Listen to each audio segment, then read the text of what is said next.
Salam sejahtera, tuan-tuan dan puan-puan yang dikasihi sekalian.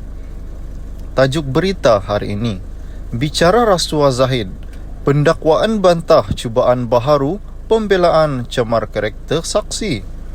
Berita sepenuhnya.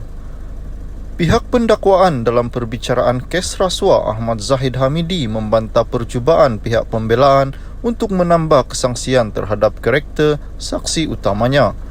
Timbalan pendakwa raya Raja Rozila Raja Toran memberitahu mahkamah sebahagian daripada kenyataan saksi Fazlati Othman Merikan mengenai Major Mazlina Mazlan Ramli adalah tidak relevan dan tidak boleh diterima.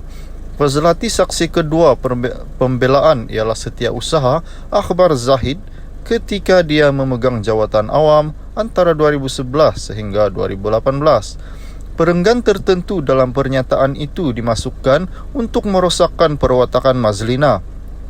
Ini tidak boleh dilakukan mengikut akta keterangan kerana kredibiliti Mazlina telah dicabar secara meluas oleh peguam tertuduh semasa pemeriksaan, balas kepada peringkat pendakwaan, kata Raja Rozila.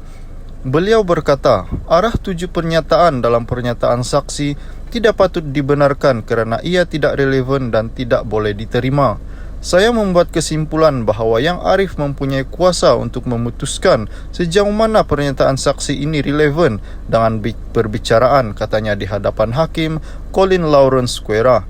Ketua pendakwa itu membangkitkan bantahan kerana didapati pernyataan saksi Fazlati mengandungi serangan terhadap karakter Mazlina.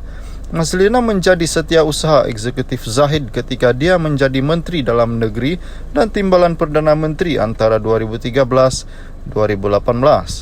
Peguam utama Zahid Hisham Tehpoktek berkata, pernyataan saksi Fazlati diberikan kepada pihak pendakwaan dalam tempoh 14 hari sebelum beliau memberi keterangan.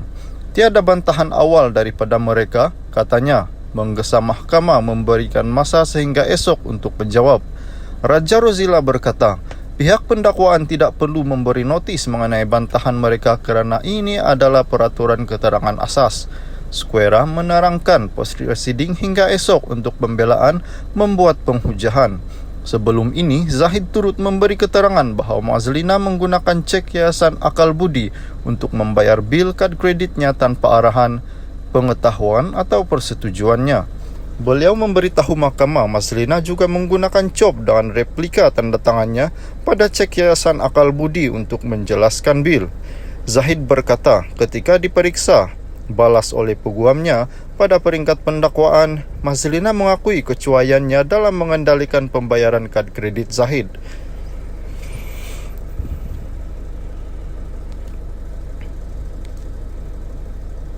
Presiden UMNO itu dibicarakan atas tuduhan penggubahan wang haram dan pecah amanah membabitkan jutaan ringgit dana Yayasan Akal Budi dan menerima rasuah untuk pelbagai projek semasa menjadi Menteri Dalam Negeri.